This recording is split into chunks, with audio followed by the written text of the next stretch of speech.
Halo, selamat pagi anak-anakku yang terkasih dalam Kristus. Berjumpa lagi bersama dengan Bu Ripka dalam pembelajaran pendidikan agama Katolik dan budi pekerti. Anak-anakku yang terkasih, minggu lalu kita sudah belajar tentang sakramen perkawinan.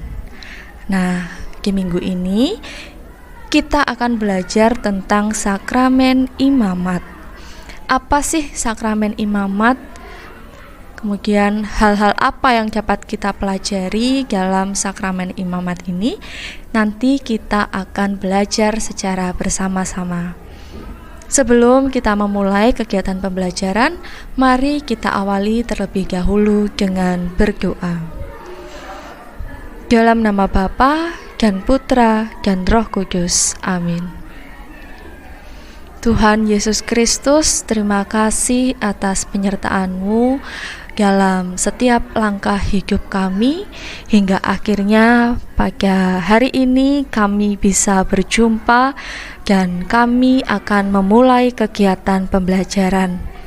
Ya Tuhan, berkatilah kami dalam pembelajaran ini dengan Roh Kudus-Mu, agar kami mampu memahami segala materi yang akan disampaikan nanti. Amin. Dalam nama Bapa dan Putra dan Roh Kudus. Amin. Oke, anak-anak, kalian tahu tidak sakramen imamat itu diterima oleh siapa? Iya, jadi sakramen imamat itu diterima oleh para imam. Nah, sebelum kita membahas lebih lanjut, Bu Ripka ada sedikit cerita tentang Pater Damian. Kita akan menggali atau belajar dari pengalaman hidup seorang imam, yaitu siapa? Pater Damian. Nah, di Kepulauan Hawaii tanggal 11 Mei tahun 1873, di situ ada seorang imam muda yang berusia 32 tahun. Dia dengan sukarela mengucilkan dirinya di tengah-tengah penderita kusta di Pulau Molokai. Nah, pulau ini disebut juga sebagai Pulau Mayat-Mayat Berjalan. Dan disinilah ia mengabdikan diri dan hidupnya. Jadi Joseph de Veuster atau yang dikenal dengan nama biara Damian, dia ini berasal dari Belgia. Dan pada usia 19 tahun, ia masuk Serikat Hati Kudus Yesus dan Maria. Awalnya dia hanya sebagai seorang brugir saja, tetapi atas dorongan dari kakaknya yang sudah menjadi imam, Damian pun terus belajar bahasa Latin dan Yunani. Dan akhirnya dia ditahbiskan menjadi seorang imam. 10 tahun berikutnya, uskup mengatakan bahwa para penderita kusta di Pulau Pembuangan Molokai membutuhkan seorang imam yang mau menetap di antara mereka. Tetapi gimana saya dapat mendapatkan imam yang bersedia? Itulah pertanyaannya. Sebab di pulau itu tidak mempunyai hubungan apapun dengan dunia luar. Imam yang bersedia ada di sana menjadi misionaris, terpaksa hidup terkucil di tengah-tengah penderita kusta. Dan akhirnya Pater Damian merelakan dirinya. Setelah mempersiapkan diri secukupnya dalam hal keterampilan merawat yang sakit, mulai dari membalut luka koreng sampai memotong anggota badan yang membusuk, ia didaratkan di Molokai bersama dengan para penderita kusta. 3 tahun setelah bekerja di sana, tanda-tanda kejangkitan mulai timbul pada tubuhnya, sehingga semakin lama semakin merata. Melihat tanda-tanda itu, dia bukan merasa sedih atau kesal, tapi dia merasa bahagia. Kenapa? Karena sekarang dia sudah senasib dengan umatnya. Ia meninggal dalam panggilannya sebagai martir cinta kepada sesama.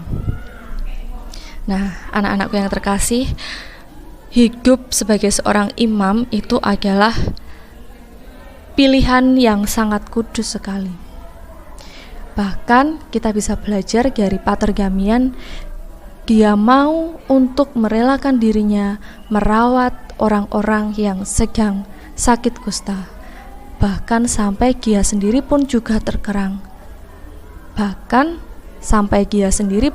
juga terserang penyakit kusta dan meninggal sebagai martir cinta kepada sesama. Sungguh luar biasa ya.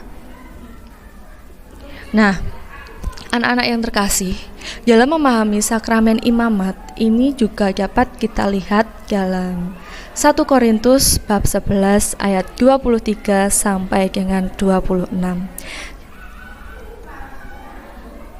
Selain itu juga ada dalam Injil Yohanes bab 20 ayat 19 sampai dengan 23. Dan hal itu ditekankan juga dalam gereja katekismus,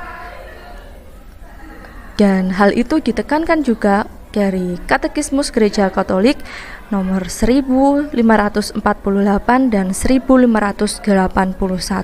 Di sini dijelaskan bahwa gereja menyatakan dengan berkata bahwa seorang imam berkat sakramen tahbisan bertindak atas nama Kristus. Jadi sakramen ini memang sangat sakral dan hanya bisa diterima oleh orang-orang yang benar-benar memiliki panggilan dalam hidupnya.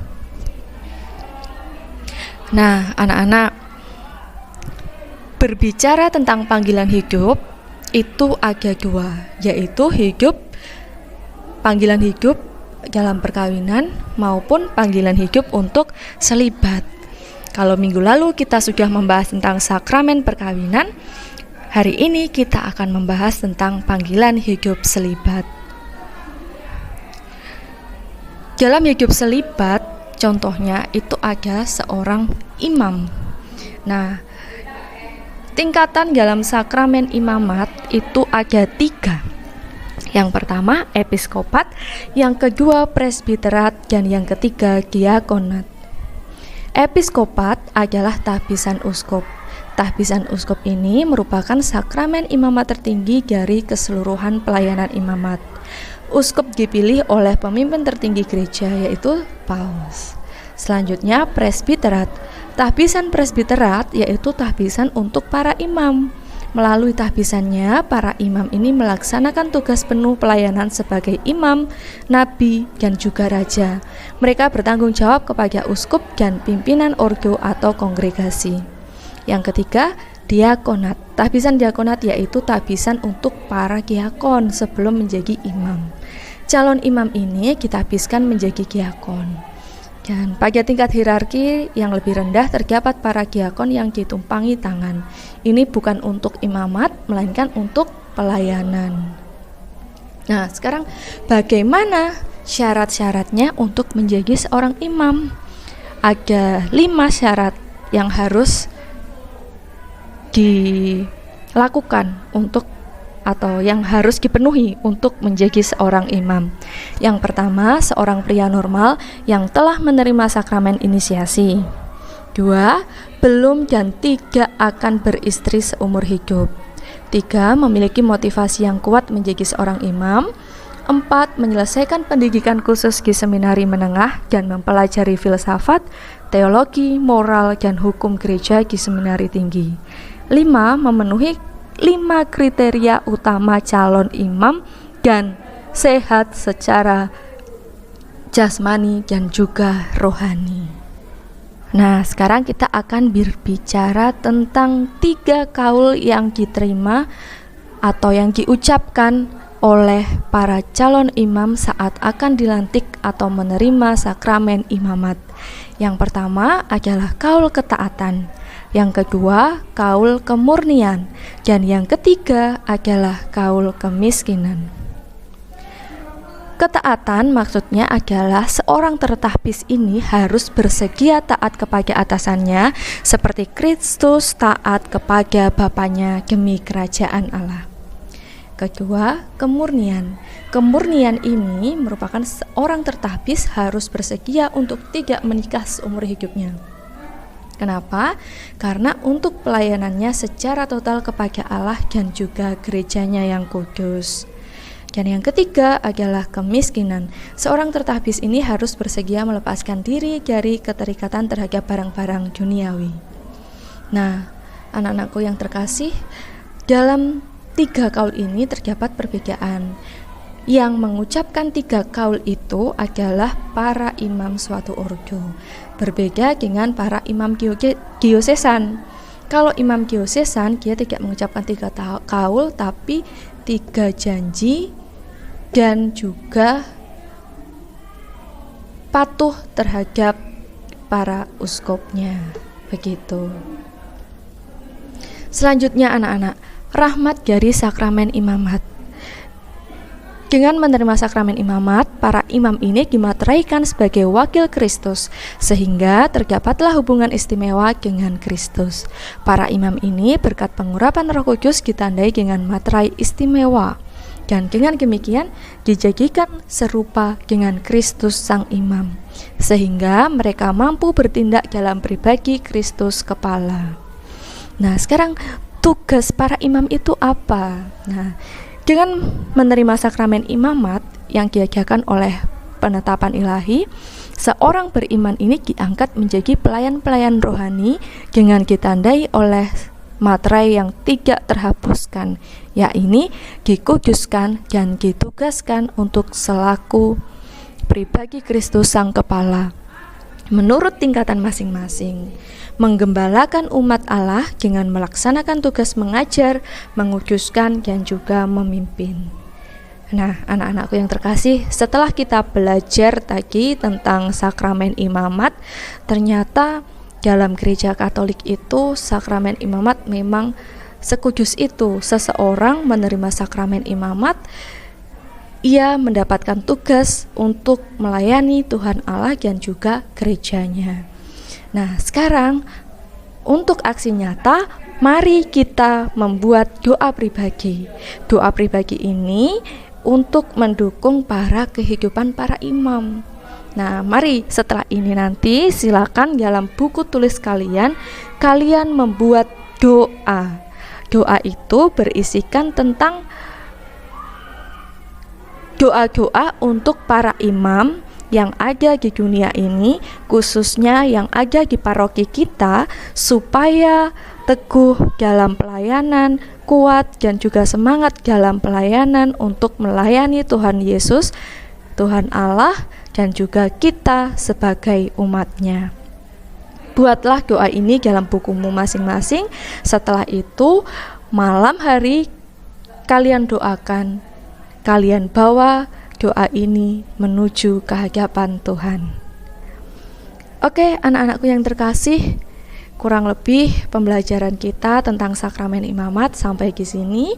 Semoga apa yang sudah Bu Ripka sampaikan dapat kalian pahami, dan semoga setelah ini nanti kita semakin memahami tentang sakramen imamat, dan kita bisa terus mendoakan para imam-imam yang ada di paroki kita khususnya. Untuk mengakhiri pembelajaran kita pagi hari ini, mari kita tutup dengan berdoa. Dalam nama Bapa dan Putra dan Roh Kudus. Amin. Tuhan Allah yang Maha Kasih, syukur tak terhingga kami sampaikan kepadamu, karena Engkau telah mengajarkan kepada kami untuk hidup selalu berterima kasih, bersyukur.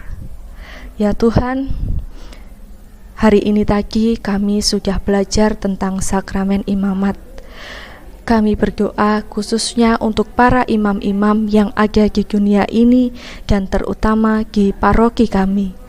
Berkatilah mereka selalu dalam lindungan tangan-Mu, agar mereka selalu setia, agar mereka selalu dapat bertugas menjalankan tugasnya dengan baik demi Tuhan Allah dan juga gerejanya. Doa ini kami haturkan kepadamu ya Tuhan, melalui perantaraan Yesus Kristus Tuhan dan Juru Selamat kami. Amin. Dalam nama Bapa dan Putra dan Roh Kudus. Amin. Oke, sampai jumpa dalam pembelajaran selanjutnya.